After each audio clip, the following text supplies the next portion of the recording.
ألف باء تاء ثاء جيم حاء خاء دال ذال راء زاي سين شين صاد ضاد طاء عين غين فاء قاف كاف لام ميم نون هاء واو ياء ياء هذه حروف الهجاء. السلام علیکم ورحمۃ اللہ وبرکاتہ. کیسے ہیں سب ساتھی؟ امید ہے پہلی کلاس سے متعلق ضرور اپنے تبصرے سے نوازیں گے. پہلی کلاس کے اندر ہم نے لٹریچر کی اہمیت اور اس کے اثرات کا جائزہ لیا تھا اور ساتھ میں تحریک اسلامی کا آئندہ لاہے عمل کتاب میں سے ابتدائی حصہ مختصراً اس پر گفتگو کی تھی. اس حصے کے اندر جماعت اسلامی کا ایک پروگرام درج کیا گیا تھا جس کے 4 پہلو تھے. امید ہے اپنے کتاب سے اس کو پڑھ لیا ہوگا کیونکہ ہمارے پاس یہاں وقت مختصر ہوگا. زیادہ تر آپ کتاب کے مطالعہ ہی سے ان سب باتوں کو اچھی طرح سے سیکھیں گے. اگر کوئی بات ایسی جو کہ مزید اس کی تفصیل ہونی چاہیے تو آپ اس کو یہاں ضرور شیئر کریں. ہم انشاءاللہ تعالی اس کے بارے میں بات کریں گے. آج ہم کتاب کے جس حصے پہ بات کریں گے اس کے لیے ہم سب سے پہلے اپنے رب سے دعا کرتے ہیں کہ اللہم ارنا الحق حقا وارزقنا اتباعہ وارنا الباطل باطلا وارزقنا اجتنابہ. اے ہمارے اللہ، ہم آپ سے دعا کرتے ہیں کہ ہمیں حق کو حق کر دکھائیں تاکہ ہم اس کی پیروی کریں، اور باطل کو باطل کر دکھائیں، اس کا جھوٹ واضح کر دیں تاکہ ہم اس سے بچ سکیں اور اس کے فریب میں نہ آئیں. آج کتاب کے جس حصے پر ہم بات کریں گے وہ صفحہ 20 پر ایک قرارداد کی شکل میں درج ہے. وہ قرارداد 10 نکات پر مشتمل ہے اور پوری یہ کتاب انہی 10 نکات ہی سے متعلق لکھی گئی ہے. اس قرارداد کا پہلا نقطہ جو کہ اس کتاب میں اس طرح سے درج ہے کہ جس نصب العین کے لیے جماعت قائم ہوئی تھی اور جن اصولوں کی پابندی کا اس نے عہد کیا تھا، آج تک وہ اسی نصب العین کی طرف انہی اصولوں کی پابندی کے ساتھ بڑھتی چلی آ رہی ہے. نصب العین کے اس نقطے کی وضاحت صفحہ 22 سے 40 تک مسلسل کی گئی ہے اور اس کے ہر پہلو کو اچھی طرح سے واضح کیا گیا ہے. ابتدا میں اس نقطے کو کیوں رکھا گیا؟ مولانا صاحب فرماتے ہیں کہ جس ماحول میں جماعت اسلامی کو کام کرنا پڑا اس میں بہت سی آزمائشوں کے باوجود الحمدللہ یہ بات آج ثابت ہے کہ 15 سال سے جماعت اسلامی نے وہی نصب العین اختیار کیا ہے جو ابتدا ہی سے اس کے لیے طے کیا گیا تھا، اور اس نصب العین پر ثابت قدم رہنے کی وجہ سے جماعت اپنے آپ کو ایک با اصول جماعت ثابت کر چکی ہے، اور اس نعمت پر ہم اپنے اللہ کا شکر ادا کرتے ہیں. دوسری وجہ انہوں نے بتائی کہ ہمیشہ متحرک جماعتیں اس بات پر غور کرتی رہتی ہیں کہ جس مقصد کے لیے وہ بنائی گئی ہیں آیا وہ اس پر ہی قائم ہے یا نہیں. اس لیے ہم بھی آج اس بات پر غور کر رہے ہیں کہ جماعت اسلامی نے جو نصب العین بنایا تھا اسی پر وہ قائم ہے یا نہیں. اس کے لیے پھر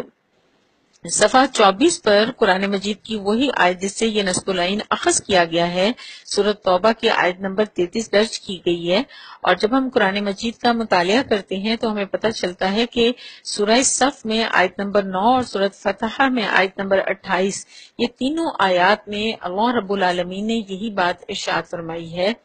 بسم اللہ الرحمن الرحیم. هو الذی ارسل رسولہ بالہدی ودین الحق لیظہرہ علی الدین کلہ ولو کرہ المشرکون. وہی ہے جس نے اپنے رسول کو ہدایت اور دین حق کے ساتھ بھیجا تاکہ اس کو پوری جنس دین پر غالب کر دے، خواہ یہ کام مشرکین کو کتنا ہی ناگوار گزرے. اس آیت میں 3 الفاظ الہدا، دین حق اور جنس دین کی تشریح مزید کی گئی، اور اس کی وضاحت یہ فرمائی گئی کہ الہدا سے مراد دنیا میں زندگی بسر کرنے کا صحیح طریقہ ہے. دین حق سے مراد یہ کہ انسان دوسرے انسانوں کی، خود اپنے نفس کی اور تمام مخلوقات کی بندگی اور اطاعت چھوڑ کر صرف اللہ کے اقتدار اعلیٰ کو تسلیم کرے اور اسی کی بندگی اختیار کرے. جن سے دین سے مراد یہ ہے کہ انسان اپنی زندگی میں انفرادی یا اجتماعی طور پر جو بھی اطاعت کر رہا ہے وہ جن سے دین ہی کی مختلف قسمیں ہیں، یعنی کہ وہ دین ہی کی مختلف قسمیں ہیں. مثلا بیٹے کا والدین کی اطاعت، شوہر بیوی کی شوہر کی اطاعت، نوکر کی آقا کی، ماتحت کی افسر کی، عوام کی حکومت کی. یہ سب کی سب اطاعتیں مل کر ایک نظام بناتی ہیں. جماعت اسلامی چاہتی ہے کہ یہ سب اطاعتیں اللہ کی اطاعت کے تحت ہو جائیں. نصب العین چونکہ ایک کسی بھی شخص کی زندگی میں انتہائی اہم ہوتا ہے، اور اسی پر غور کرنے کی آج میں آپ سب کو بھی دعوت دیتی ہوں، کیونکہ مولانا صاحب نے اپنے لٹریچر میں ایک اور جگہ فرمایا کہ انکشاف حق کی خاصیت یہ ہے کہ وہ آدمی کو کبھی اس مقام پر نہیں ٹھہرنے دیتا جہاں وہ انکشاف سے پہلے تھا، بلکہ وہ اس کو اس مقام تک کھینچ کر لے جاتا ہے جدھر حق کی روشنی اسے نظر آتی ہے۔ یہی وجہ ہے کہ جو لوگ کسی تحریک کی صداقت کے معترف ہو کر اسے قبول کرتے ہیں ان کی زندگیوں کا رنگ بدل جاتا ہے اور وہ پہلے سے بالکل مختلف ہو جاتے ہیں۔ تو آج ہم انشاءاللہ تعالیٰ اس نصب العین پر قرآن مجید کے ذریعے سے جس وقت غور کریں گے تو ہم بھی پوری کوشش کریں گے کہ ہماری زندگیاں اس حق کو قبول کر کر اپنا رنگ بدل لیں۔ اچھا، اب اس نصب العین کے حصول کے لیے راستہ کون سا اختیار کیا گیا؟ اس کو صفحہ 25 پر درج کیا گیا ہے، اور بہت ہی زیادہ آسان طریقے سے کہ حصول نصب العین کا راستہ ہیڈنگ کے تحت بتایا ہے کہ اس کے لیے بہت آسان سی بات ہے کہ اس نصب العین کے اختیار کرنے کے لیے وہی طریقہ اختیار کیا گیا جو نبی اکرم صلی اللہ علیہ وآلہ وسلم نے اختیار کیا تھا، کہ آپ نے سب سے پہلے لوگوں کو الہدیٰ اور دین حق کی دعوت دی۔ جو لوگ اس دعوت کو قبول کر کے اپنی بندگی اور اطاعت کو اللہ کے لیے خالص کر لیتے اور اللہ کے قانون کو اپنی زندگی کا قانون بنا لیں، ان کو آپ نے ایک مضبوط جتھا اور جماعت بنا لیا۔ پھر یہ جتھا تمام ذرائع سے جو اس کے لیے ممکن ہو دین حق کو قائم کرنے کے لیے جہاد کبیر کی پوری کوشش کرے، یہاں تک کہ دوسری ساری اطاعتوں کا زور ٹوٹ جائے اور نظام پر الہدیٰ اور دین حق غالب آ جائے۔ یعنی کہ یہی طریقہ کار جو جماعت اختیار کرتی ہے یہ بنیادی طور پر وہی طریقہ ہے جو نبی اکرم صلی اللہ علیہ وآلہ وسلم نے اختیار کیا تھا۔ یہی نصب العین جماعت اسلامی پاکستان کے اس وقت کے دستور میں دفعہ نمبر 4 میں درج ہے کہ جماعت اسلامی پاکستان اور اس کی تمام سعی و جہد کا مقصود عملاً اقامت دین یعنی حکومت الہیہ یا اسلامی نظام زندگی کا قیام اور حقیقتاً رضائے الہی اور فلاح اخروی کا حصول ہوگا۔ اب یہاں اقامت دین چونکہ عربی کا لفظ ہے اس لیے خاص طور پہ اس کتاب میں تشریح کی گئی ہے کہ اقامت سے کیا مراد ہے۔ صفحہ 28 کے دوسرے پیراگراف میں آپ دیکھیں کہ اقامت دین سے مقصود دین کے کسی خاص حصے کی اقامت نہیں ہے بلکہ پورے دین کی اقامت ہے، خواہ اس کا تعلق انفرادی زندگی سے ہو یا اجتماعی زندگی سے، نماز روزے اور حج و زکوٰۃ سے ہو یا معیشت معاشرت اور تمدن و سیاست سے ہو۔ سب سے اہم جملہ اس کا یہ ہے کہ اسلام کا کوئی حصہ بھی غیر ضروری نہیں، پورے کا پورا اسلام ضروری ہے۔ عزیز ساتھیوں، یہی وہ نقطہ ہے، یہی جماعت اسلامی کی وہ بنیادی تھاٹ ہے کہ جماعت اسلامی کو تمام سیاسی اور دینی جماعتوں سے ممتاز یا مختلف کرتی ہے، کہ وہ اس کا یہ ایمان ہے کہ پورے کا پورا اسلام ضروری ہے، اس کا کوئی بھی حصہ غیر ضروری نہیں ہے۔ اس کے بعد لکھا گیا کہ ایک مومن کو اسے بطور خود یعنی کہ دین کو بطور خود اپنی زندگی میں قائم کرنا چاہیے، اور جس حصے کا قیام اجتماعی جد و جہد کے بغیر نہیں ہو سکتا، اہل ایمان کو مل کر جماعتی نظم اور صحیح کا اہتمام کرنا چاہیے۔ یہی وہ بات ہے جو ہمیں خاص طور پہ سمجھنی ہے کہ جماعت اسلامی اسی کام کے لیے بنائی گئی تھی کہ دین کے وہ حصے جن کا قیام اجتماعی جد و جہد کے بغیر نہیں ہو سکتا، اہل ایمان کو چاہیے کہ مل کر جماعتی نظم اور صحیح کے ساتھ دین کے ان حصوں کو قائم کرنے کی کوشش کریں۔ مثلاً ہمارے سامنے کئی مثالیں ہیں۔ مثلاً اسلامی حکومت کا بذات خود قیام وہ منظم کوشش کے بغیر نہیں ہو سکتا۔ سودی نظام کے خاتمے کی کوشش، نظام عدل کا قیام جہاں اللہ اور اللہ کے رسول صلی اللہ علیہ وسلم کے مطابق انصاف مل سکے، بندوں کو بندوں کی غلامی سے نجات دلانا، پھر ایک اسلامی معاشرے کے حقیقی قیام کی کوششیں جہاں پر تمام مسلمان قرآن و سنت کے مطابق زندگی گزار سکیں۔ ایسے اور کئی اور اجتماعی احکامات جن میں حدود کے احکامات آتے ہیں، دوسرے احکامات ہوتے ہیں، ان سب کے لیے اجتماعی جد و جہد از حد ضروری ہے اور مسلمانوں کو مل کر مضبوطی کے ساتھ ان کی کوشش کرنی چاہیے۔ یہی وہ بات ہے پھر جن کو اگلے دونوں ہیڈنگز کے اندر منشور جماعت اسلامی اور جتنے بھی اجتماعات 1957 تک ہوتے رہے ہیں ان سب میں انہی کی وضاحت انہی الفاظ میں بار بار کی گئی ہے اور بہت اچھی طرح سے ان کو یہاں پر بیان کیا گیا ہے۔ ہم صفحہ 30 پر اس کے آخری نقطے میں اس کو ذرا سے اس کے تیسرے حصے اور نقطے کو تھوڑا سا سمجھ لیتے ہیں کہ وہاں پر لکھا گیا کہ ہمارے پیش نظر صرف ایک سیاسی نظام کا قیام نہیں ہے. یہاں پر ان الفاظ پر ہم نے غور کرنا ہے کہ ہمارے پیش نظر صرف ایک سیاسی نظام کا قیام نہیں ہے، بلکہ ہم چاہتے ہیں کہ پوری انسانی زندگی انفرادی اور اجتماعی میں وہ ہمہ گیر انقلاب پیدا ہو جائے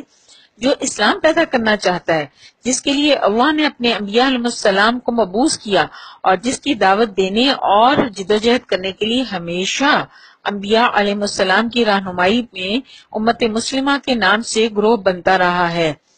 اسی دعوت کا خلاصہ 3 نکات میں صفحہ 31 پر بیان کیا گیا ہے. انہی الفاظ میں آپ کے سامنے رکھتی ہوں کہ سب سے پہلے یہی وہ نقطہ کہ ہم تمام بندوں یعنی کہ اللہ کے جتنے بندے ہیں بندگان خدا کو بالعموم اور مسلمانوں کو بالخصوص اللہ کی بندگی کی دعوت دیتے ہیں. یعنی کہ جماعت سارے مسلمانوں کو، سارے انسانوں کو اللہ کی بندگی میں آنے کی دعوت دیتی ہے. دوسرا نقطہ بیان کیا گیا کہ جو شخص اسلام قبول کر لے یا اس کو ماننے کا دعویٰ کرے اور اظہار کرے، ہم اس کو دعوت دیتے ہیں کہ وہ اپنی زندگی سے منافقت اور تناقض کو خارج کر دے، اور جب وہ مسلمان ہے یا بنا ہے تو مخلص مسلمان بنے اور اسلام کے رنگ میں یک رنگ ہو جائے، یعنی وہ ایک ہی رنگ اختیار کر لے اور وہ ہو اپنے اللہ تعالیٰ کی بندگی کا رنگ. تیسرا اس دعوت کا نقطہ یہ ہے کہ زندگی کا نظام جو آج باطل پرستوں اور فساق و فجار ان کی رہنمائی میں چل رہا ہے اور معاملات دنیا کی زمام کار یعنی کہ اس کی حکمرانی جو خدا کے باغیوں کے ہاتھ میں آ گئی ہے، ہم دعوت دیتے ہیں کہ اسے بدلا جائے اور رہنمائی اور امامت نظری اور عملی دونوں حیثیتوں سے مومنین اور صالحین کے ہاتھ میں منتقل ہو جائے. جماعت کی یہ دعوت جو کہ پہلا اس کا نقطہ بندگی رب کا ہے، دوسرا نقطہ منافقت سے بچنے کا ہے، اس میں ان دونوں نکات کو اگلے صفحات میں اس کی تشریح کی گئی ہے. میں تیسرے نقطے جو صالح حکومت کا قیام صفحہ 34 پر درج ہے اس کے بارے میں آپ سے بات کرتے ہوئے آپ کے سامنے وہ اہم الفاظ رکھتی ہوں. اس میں لکھا گیا کہ ہماری جدوجہد کا آخری مقصود انقلاب امامت ہے. یعنی دنیا میں ہم جس انتہائی منزل تک پہنچنا چاہتے ہیں وہ یہ ہے کہ فساق و فجار یعنی کہ فاسقین اور فاجرین کی امامت و قیادت ختم ہو کر امامت صالح کا نظام قائم ہو، اور اس سعی و جہد کو ہم اللہ تعالیٰ کی رضا کے حصول کا ذریعہ سمجھتے ہیں. دراصل فساق و فجار کی قیادت ہی نوع انسانی کے مصائب کی جڑ ہے، اور انسان کی بھلائی کا سارا انحصار صرف اس بات پر ہے کہ دنیا کے معاملات کی سربراہ کاری صالح لوگوں کے ہاتھ میں ہو. ساتھیوں، یہ والا جو نقطہ ہے کہ فساق و فجار یعنی کہ جو فاسق اور فاجر لوگ ہیں ان کی قیادت ہی ساری مصیبتوں کی جڑ ہے. میرا خیال ہے کہ آج جب ہمارے سامنے حکمرانوں کا کردار بہت کھل کر سامنے آ چکا ہے اور پورا ماحول کرپشن، خیانت، بدعنوانی اور جھوٹ کا بن چکا ہے، ملک میں مہنگائی، بدعنوانی، بے حیائی عام ہو چکی ہے، تو 60 سال کے بعد یہ بات بہت اچھی طرح سے ہم سمجھ سکتے ہیں کہ ہم کیوں انسانوں کی زمام کار یا انسانوں کی امامت فاسقین کے ہاتھ سے کیوں لینا چاہتے ہیں. وہ فرماتے ہیں کہ جس طرح گاڑی ہمیشہ اسی سمت چلا کرتی ہے جس میں ڈرائیور اس کو لے جانا چاہتا ہے، اور دوسرے لوگ جو گاڑی میں بیٹھے ہوتے ہیں خواستہ نخواستہ یعنی کہ ان کا دل چاہے نہ چاہے وہ اسی سمت میں جانے پر مجبور ہوتے ہیں جدھر گاڑی لے جا رہی ہو. اسی طرح انسانی تمدن کی گاڑی بھی اسی سمت پر سفر کیا کرتی ہے جس سمت پر وہ لوگ جانا چاہتے ہیں جن کے ہاتھ میں تمدن کی باغیں ہوتی ہیں. ظاہر ہے زمین کے سارے ذرائع جن کے قابو میں ہوں، قوت و اقتدار جن کے ہاتھ میں ہو، وہ اگر خدا پرست اور صالح لوگ ہوں تو لازماً زندگی کا سارا نظام خدا پرست اور خیر و صلاح پر چلے گا، اور برے لوگ بھی اچھے بننے پر مجبور ہوں گے، بھلائیوں کا نشوونما ہوگا، برائیاں اگر مٹیں گی نہیں تو پروان بھی نہیں چڑھ سکیں گی. میرا خیال ہے کہ جب ہم یہ والے الفاظ پڑھتے ہیں تو پھر ہمیں یہ بات اچھی طرح سے سمجھ میں آ جاتی ہے کہ جماعت اسلامی کیوں انتخابات میں حصہ لیتی ہے اور کیوں وہ اقتدار میں آنا چاہتی ہے تاکہ وہ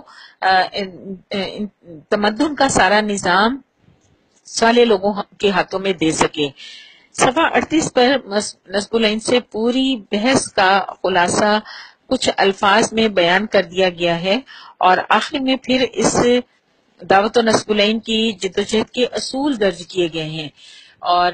اس میں بتایا گیا ہے، جو کہ آج دستور جماعت اسلامی پاکستان میں دفعہ 10 میں درج ہے، کہ جماعت کا مستقل طریقہ کار یہ ہوگا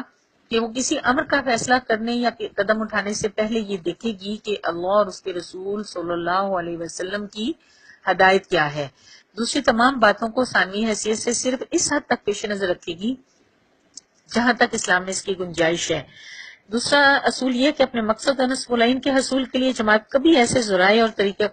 طریقوں کو استعمال نہیں کرے گی جو صداقت اور دیانت کے خلاف ہوں یا جن سے فساد فی الارض رونما ہو۔ تیسرا اصول بیان کیا گیا کہ جماعت اپنے پیش نظر اصلاح اور انقلاب کے لیے جمہوری اور آئینی طریقوں سے کام کرے گی، یعنی یہ کہ تبلیغ و تلقین اور اشاعت افکار کے ذریعے ذہنوں اور سیرتوں کی اصلاح کی جائے گی جو جماعت کے پیش نظر ہیں۔